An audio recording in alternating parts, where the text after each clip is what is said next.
How's it going, party people? My name is Daniel, and I have Leader's newest games, ARCS, with the expansion. Thank you so much for Brooke specifically at Leader. It's such a joy to talk to. But also Leader for sending us this new game. They're going to be sponsoring the convoy we have, our convention we have in Orlando, Florida. If you're in Orlando area or tri-state area, you want to go to a new gaming convention, that's an expo for all new board games, definitely come check us out. Link in the description. But we're going to be opening up and checking out ARCS. I have played it. It's a great game. I'm going to show you guys what's on the inside of the box. Let's get started!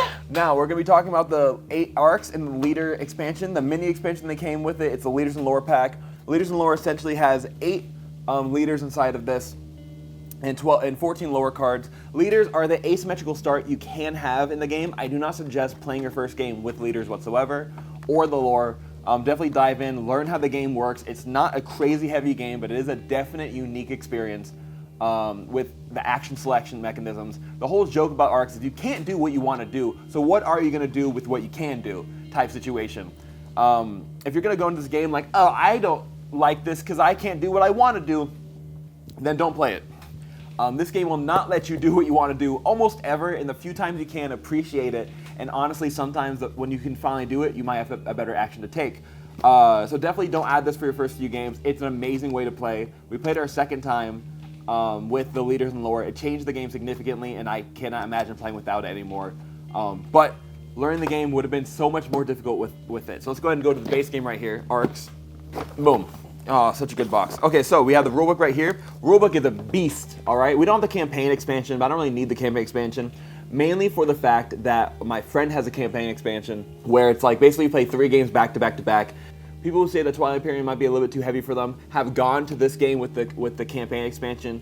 However, it does not replace Twilight Imperium anyway whatsoever, but it is like a full day experience if you want to do the campaign for it. Look into that if you're thinking about finding a new game that might take like 8 hours, as opposed to just 2 to 3, depending on how fast you take your turns. This game you don't really need to take too long with your turns until you get like near the end for the final moves. So, the rulebook right there. We have the player guides. Some of the most useful player guides I've ever seen. However, they are massive. So this game can play 4 players, right? 2 to 4, no solo mode that I know of yet, probably an official one gonna come. This is the handout. So, oh look, front, back, also middle, it's a book. It is a decently sized book with a lot of text on there that looks like complete gibberish until you learn the game, and then it becomes the most helpful tool you'll ever see. Honestly, the way when you want to teach a game for the first time, don't teach based on the rulebook, teach based on the handout, and fill in the gaps with the rulebook. Essentially, if you're thinking about a jar, you fill the jar full of sand first and then the rocks, it won't fit. Just like people's heads. If people's heads are the jar, you want to have the crucial pieces in there first, the rocks, and then you can dump in all the sand with all the extra minutia of more specifically this, more specifically that counts as a this. So step 1, teach them how to play with this. You have cards in your hand, they're your actions, here are the other main actions, boom, bada bing, bada done. And then, you can't do that because that's technically a this type situation. All right, so again, this is the core of how to play. If you're learning, learn with this. Okay, if you're teaching, teach with this. One of the best handouts I've ever seen in a board game that's this heavy, for sure, undoubtedly. So there's 4 of these, right there. Then you have, oh my gosh, I had not seen how many, wow. Oh, it's not that deep, that's just the board. I thought all of this was gonna be cardboard, it's not. So, we have only 4 boards for cardboard right here. It's just, I'm not going to explain too much what they are, but there's 4 colors because there's 4 types of cities and starports you can have. Then you have the resource tokens, then you have the point tokens, and you have the galaxy, because the galaxy actually shrinks. The galaxy is the size of how many players you have, essentially. So there's like 5 different, I want to say like areas you can play in. You'll always play with 1 less, and that's kind of random, I believe, with variable setups. I don't know if it's random or if it's specific. It might be specific. But yeah, so if you have let's say you have 3 players, you're gonna be missing 2 galaxy or 2 areas. If you're only playing with 2 players, you're gonna be missing 3 areas. So basically, the more players you have, the bigger the board is, as it should be. That's the balance behind it. So it's not too big to pop, which is pretty nice. Everyone likes I like popping. Doing this full time has kind of shown me I don't need to pop everything all the time, especially if there's gonna be a million. But this is gonna be a fun pop because it's not that many, it's not overwhelming. Then you have the board. The board is beautiful. I'll say that much right now. The board's a pretty great board. I like how it's black on the background and like a darker color scheme than most. It's not even that big. I know it looks kind of big. It's not that big, I promise. So, boom. I'm not sure if you can see. There we go. So this is what the board looks like. The middle section is kind of like the space in between the areas when you're traversing the galaxy. The outskirt areas is what I was telling you about. There's a lot of different sections. You miss one section all the time. You'll never have all the sections of the board, I believe. I'm pretty sure that's true. And then you remove one space extra, or one sect extra. So for instance, between these two black lines, you won't be playing with all of that, let's say. But if you're not playing with 2 players, now you're gonna play with all of this. And then you're not gonna play with all of this. The reason for that is just so you kind of want to force combat a little bit because that's a scoring condition. What I like about this game is nothing really scores until you want it to, on top of the variable score conditions based on who you play with and the strategies you go for. So these are the goals you can go for and that you can actually kind of force whenever you initiate your turn. I don't know exactly the terminology for all these games, but yeah, you're able to put a token to say like, hey, we're gonna score this at the end of this act. And acts happen whenever you're all out of cards, I believe, when all the players are out of the cards. Oh, chapter, there we go. There's 5 chapters in the game. A lot of times, the game will end either after chapter 5 or whenever player hits the different scoring conditions. So 2 players is 27, and then 3 players is 30, and 4 players is 33. It might not seem like that many points, but in this game, you only score, maybe 5 times in 3 different conditions. They get more valuable as time goes on. So that's pretty interesting. I'm not gonna explain this game too much in detail just because it's just a lot. And this is not how to play video. We can make one possibly though. So go to the comments if you want me to make a how to play video for this game. So that's the board right here. It's a great board in my opinion. I actually love this board. The only issue I have with this game, and a lot of people can do agree with me that I talked about, but it's not like a make or break deal or anything like that. So if you look here, I'll zoom in. There's 2 types of triangles, right? Oh, let's show this. You have the cities and you have the starports, right? They're all the same color for whatever color you are. So if I'm playing yellow, these are the cities, these are the starports, right?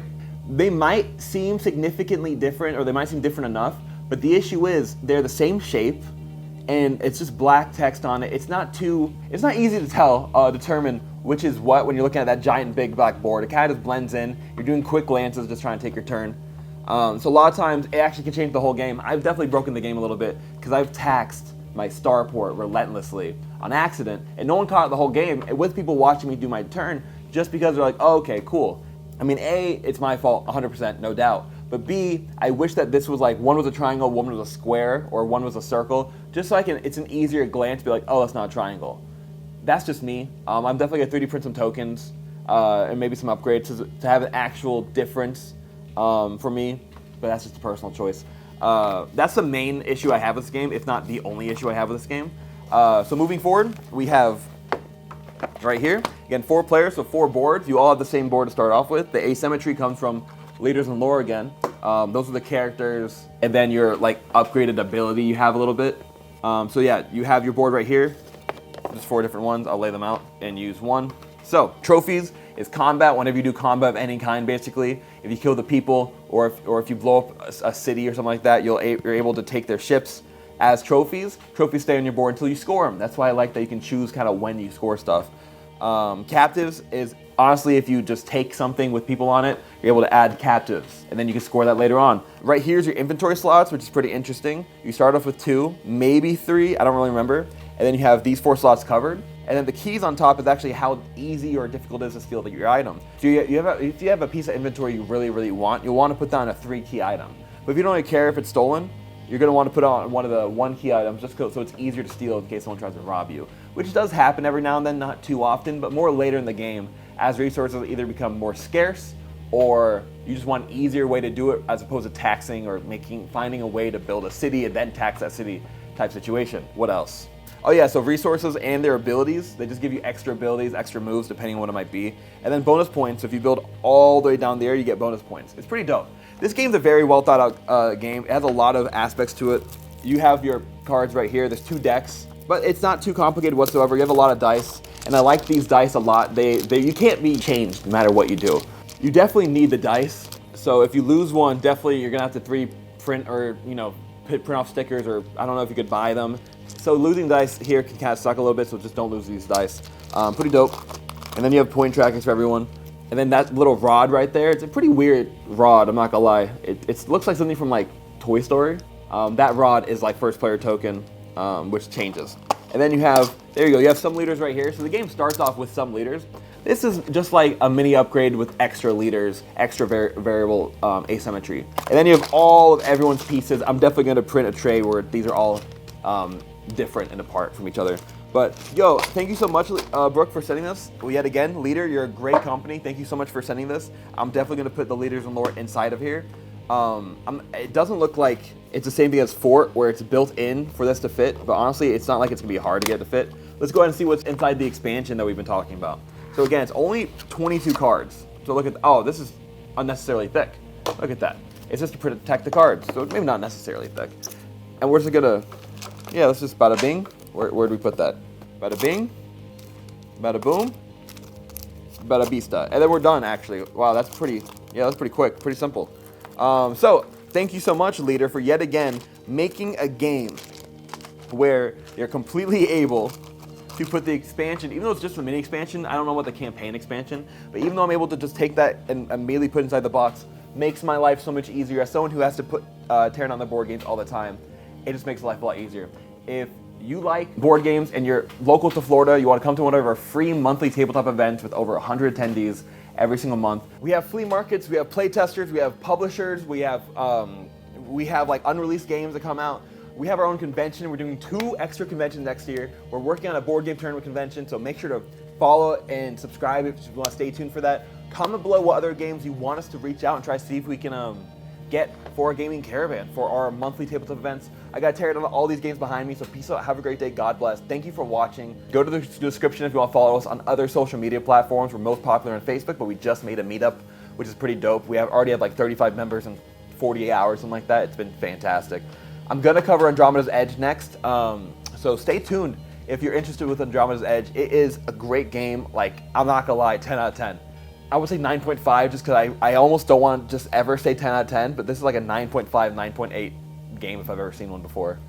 So please have a great day, God bless, and take care. Have a great day, guys. I will catch you on the flip side. Adios.